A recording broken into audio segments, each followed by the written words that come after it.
porque lo que hacen para bien termina siendo un mal. Por eso no se puede tener una mentalidad religiosa, porque la mentalidad religiosa, por querer agradar a Dios, le añade lo que Dios no ha dicho. cierto. Entonces, ¿qué pasa? Que en estos manuales, Tony, hay 100 maneras de lavarse las manos. Entonces, ¿qué pasa? Que cuando Jesús entra en escena y se escandaliza a toda esta gente que tenía ya 444 años de herencia y de cercos de Torah, diciendo, maestro, tus discípulos no se lavan las manos. Entonces, el Señor ahí les hace la contraparte espiritual. No es lo que contamina al hombre lo que entra, sino lo que sale. Los adulterios, las fornicaciones, la mentira, esto y lo otro. Entonces, él le está elevando a la interpretación de la misma palabra y de la misma herencia y el mismo conocimiento a un espectro que sí realmente cambia la vida de la gente. Así es. Mira, la letra mata, más el espíritu vivifica. Entonces, Perfecto. y lo vemos representado desde el Sinaí, cuando Dios le va a dar la ley en tablas de piedra, el pueblo, al escuchar la voz de Dios, el estruendo, en vez de acercarse a oír la voz de Dios, desde ahí empezaron a alejarse. Entonces, cuando nosotros distanciamos la palabra, pero me refiero a la palabra como se conoce en los ámbitos religiosos, que es la letra, la Ujú, Biblia, el ujú, libro, ujú, sin la esencia, sin la voz del Espíritu Santo, sin la inspiración del Espíritu Santo, ujú, podemos saber la Biblia, ujú, podemos estar llenos de teología, de conocimiento, sin ujú. embargo, no hay voz de Dios en ella. Entonces, Ajá.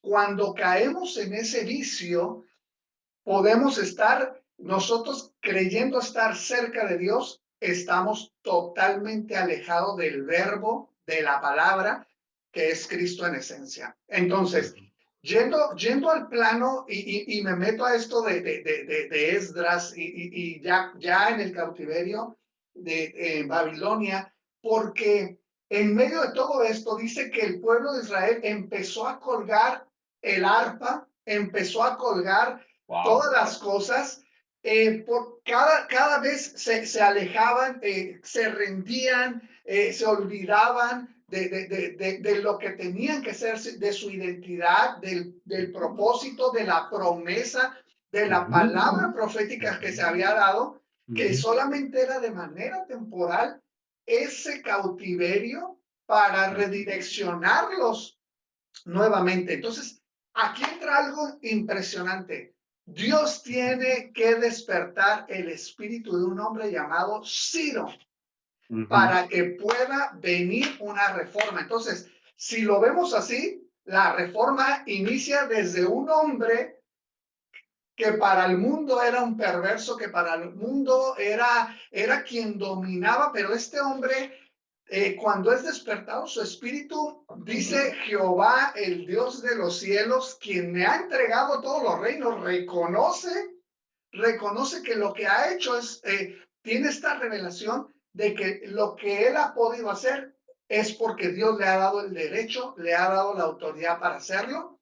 Y él dice, y Dios Jehová me ha mandado que se le edifique casa. Entonces, aquí nos vamos a meter porque hay símbolos y hay sombras aquí de lo que ahora nosotros representa el templo.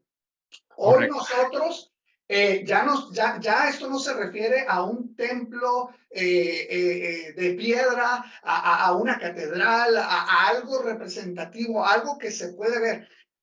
Mira, algo impresionante que el Espíritu Santo me hablaba.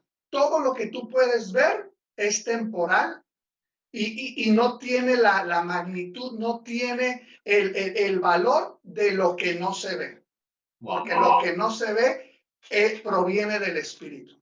Entonces, nosotros nos hemos enfocado tanto en las cosas que vemos, en las cosas que podemos hacer nosotros, y nos hemos olvidado de lo que Dios desde un inicio prometió que Él haría en nosotros. El que comenzó la buena obra, y esa buena obra no se trata de un templo material, porque Jesús mismo dijo, este templo va a ser derribado y el que yo levantaré lo levantaré en 3 días. Entonces, ya entraremos más adelante en estos puntos, pero vuelvo, Dios tiene que despertar a Ciro, Así es, porque el así pueblo es, estaba out totalmente. así es. Continúa o vas a aplicar algo más. Dale, dale. Ok. Eh, Fíjate que ahorita que estamos tocando esto, podemos ahondar muchas más cosas y te voy a recomendar el libro las 9 historias de Heródoto. Ahí él recopila muchas cosas acerca de la vida de Ciro, rey de Persia, la gesta política, la gesta militar, su creencia espiritual y todo ese culto a Aura Mazda que él tenía, toda la religión zoroástrica de los persas. Y esto es bien interesante porque el mismo texto de Isaías dice, llamé a Ciro, mi ungido, y yo te usé y te llamé desde los confines de la tierra y te llamé mi ungido, mi Mashiach. Y fíjate, aquí hay una tipología aquí tremenda y dice que aunque tú no me conociste, yo te usé y aunque tú no me diste la gloria, Dios lo usó para hacer ese gesto con la nación de Israel. Y en los escritos religiosos de la época de él, ya de Ciro, él atribuye todas esas gestas religiosas, eso está en caracteres, la arqueología y todo constata esto. Dice que él todo lo que hizo se lo atribuía a su deidad, a su religión.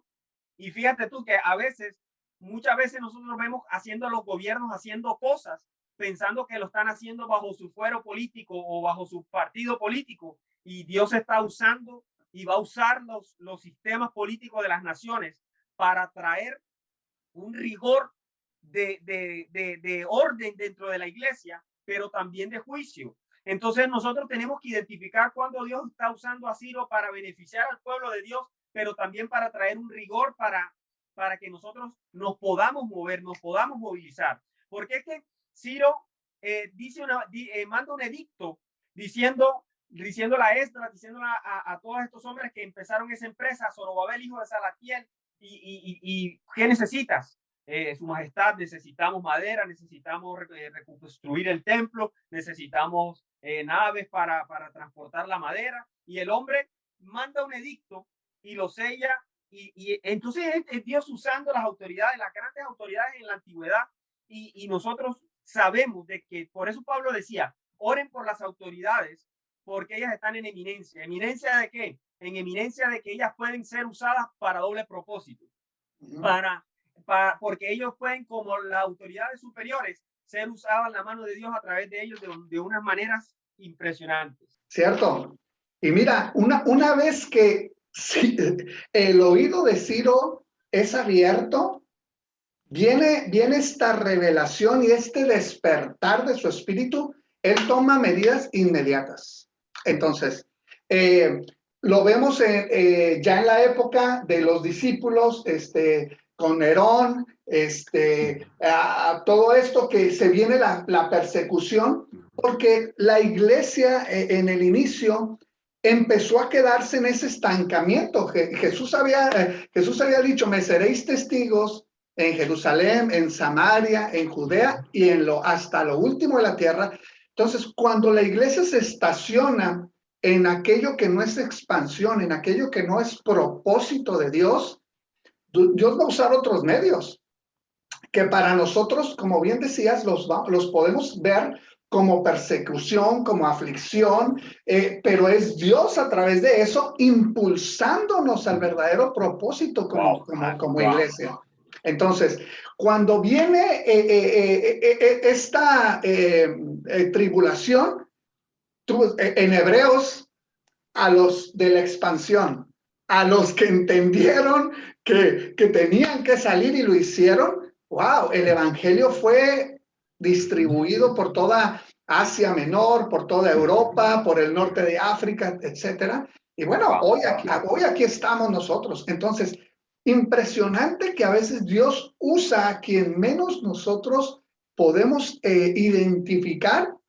Dios lo está usando. Una vez que Ciro da este paso, dice que los jefes de la casa de Judá también, Dios se despierta. Oye, ven a un hombre al cual nunca se pudieron imaginar que de ahí iba a provenir toda la solvencia, iba a venir ese impulso. O sea, Ciro les puso todo en las manos. Entonces, viene ese despertar en el pueblo y dice que empiezan a salir para edificar la casa. Y me llama la atención la especificación en Jerusalén. Nosotros, la iglesia de hoy en día, como bien lo decías hace rato, necesitamos volver a la verdad, a Sión. Hoy nosotros ya no estamos en el Sinaí. Hoy nosotros edificamos desde Sión. Hoy nosotros debemos de identificar nuestra Jerusalén, nuestro Sión, porque nuestro reposo, que es nuestro fundamento, y nuestro fundamento es Cristo.